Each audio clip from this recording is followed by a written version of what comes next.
그리고 어저께 계속 그 계엄령에 대해서도 계속 얘기를 하는데 계엄령에 대한 그 민주당의 계속되는 주장과 고집은 2017년에 있었던 음, 박근혜 그러니까 문재인 정부 당시에 그 박근혜 전 정부에서 있었던 그 계엄령 관련된 문건을 가지고 계속 얘기를 하는 것 같은데 여기서 좀 짚고 넘어가야 할 것 같아요. 그렇죠. 왜냐하면 저 또한 그 당시에 그 문재인 대통령이 인도인가요? 어디에 출장을 갔을 맞아요. 때 예, 예. 그 출장을 가 있는 상태에서 지시를 해서 음, 계엄령 문건이 있다고 해가지고 수사를 직접 해외 출장 현장에서 지시를 했던 것으로 제가 음, 기억을 하는데 음, 그러고 난 다음에 어떻게 수사가 진행됐는지에 대해서는 음. 사실 그 다음에 관심 밖으로 밀려났었죠. 밀려났던 것 음. 같은데 그러고 난 다음에 수사 결과에 대해서는 좀 흐지부지 됐던 것 같아요. 그럼요. 그러니까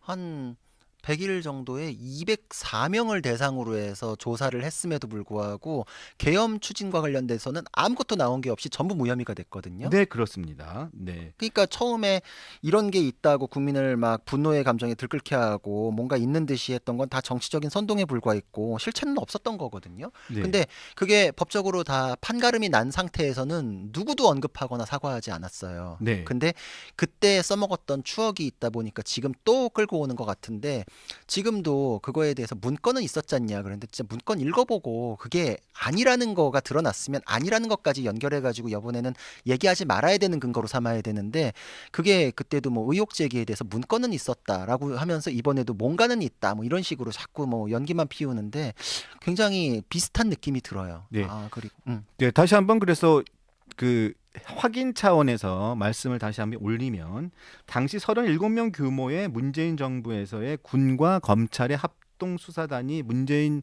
대통령의 지시로 꾸려졌고 음, 105일간의 105일 동안 박근혜 전 대통령, 김관진 전 국가안보실장, 한민구 전 국방부 장관 등 총 204명을 조사했습니다. 하지만 한 명도 음, 내란 음모 혐의로 기소하지 못했습니다. 음, 단 기무사 장교 3명만 음, 허위 공문서 작성 혐의로 불구속 기소를 했는데요. 음, 이들은 벌금형과 음. 선고유예만 받았습니다. 그 허위공문서 작성이라는 거는 계엄 추진이나 뭐 이런 거하고는 전혀 다른 네, 본질이 다른 예, 내용이구나. 다른 예, 예. 내용이었습니다.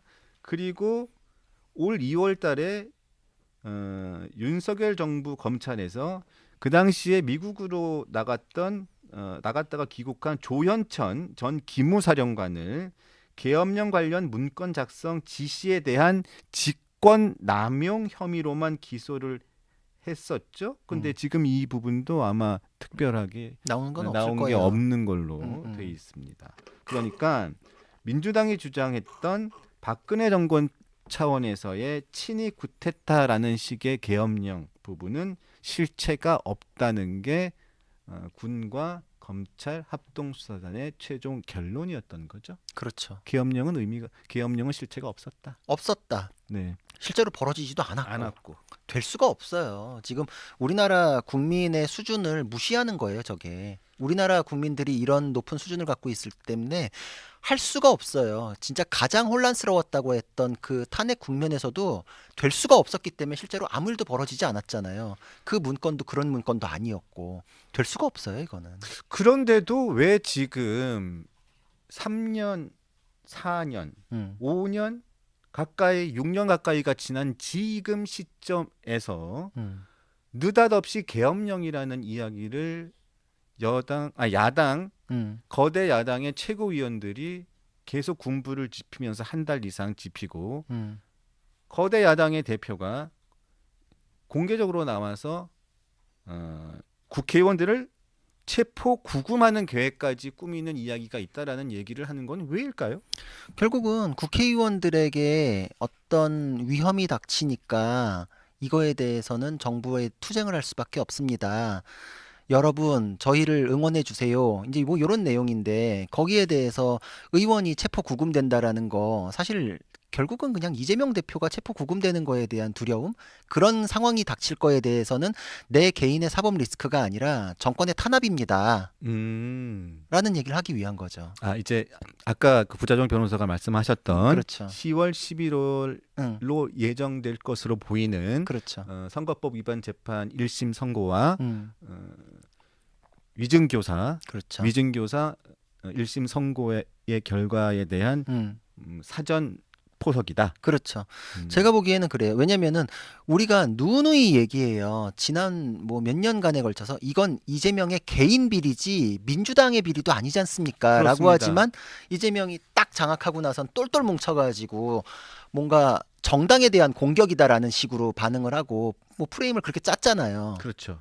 그러니까 이제 지금 이거는 개인 비리라는 것이 최대한 드러나지 않고 그걸로 언급되지 않게끔 가야 되기 때문에 만약에 그렇게 되면은 여러 가지로 균열이 생기고 지금 뭐 반명 삼임 삼김 이런 식으로 이제 김부겸, 김경수, 김동연 뭐 이렇게도 언급되고 예, 반명삼계. 그렇죠. 반명 삼김 뭐 이렇게 네. 이제 언급도 되고 내부에서도 그렇고 외부에서도 그러고 이제 이러면서 사람들이 여러 가지 얘기하는 게 미니 보궐선거긴 하지만 기초단체장 선거 보궐선거가 4개가 있잖아요. 그렇죠. 광화 군수, 그리고 금정구청장 또 그다음에 호남에 호남의 영광군수인가요? 뭐 그렇죠. 이렇게 맞습니다. 네 군데 맞습니다. 있죠. 네. 4군데 있죠. 근데 이제 그것도 참 재밌다라고 하는 게 뭐 국민의힘에서 2석, 민주당에서 2석 뭐 이렇게 해야지 이제 우리 상식선에서 그냥 그렇구나 이럴 텐데 여기 조국혁신당이 굉장히 세게 뛰어들었거든요. 네. 또 부산에서는 조국 대표가 부산 출신이니까 네. 여기서 2등 하겠다라고 지금 하고 있거든요. 네. 만약에 민주당이 밀려서 진짜 조국혁신당이 여기서 2등을 하고 그리고 호남 2석 중에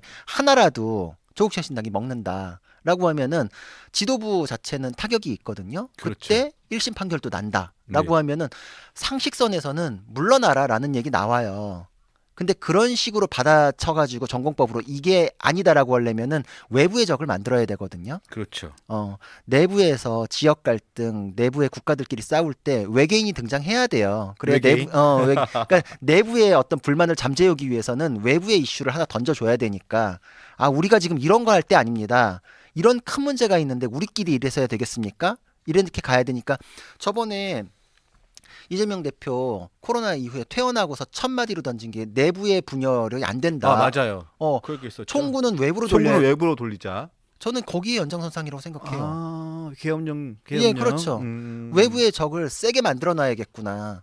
저는 내부에서의 이런 균열도 지금 다 눌러놔야 되기 때문에 내부에서의 비판이 가장 아프거든요. 내부에서 솔직히 민주당이 이렇게 흠집날 이유 있겠습니까? 이거 이재명 대표 개인 비리인데 그렇죠. 라는 목소리가 내부에서 김부겸이나 이렇게 나오면 그게 오히려 곤란하니까 네. 외부에 대해서 적을 지금 완전히 만들어 놔야지 이 얘기를 너무 또 늦게 10월쯤 돼가지고 하면은 다급해 보이거든요. 이슈가 잘 안 떠오르니까 지금부터 이제 깔아놓는 거다 이렇게 생각을 합니다. 네.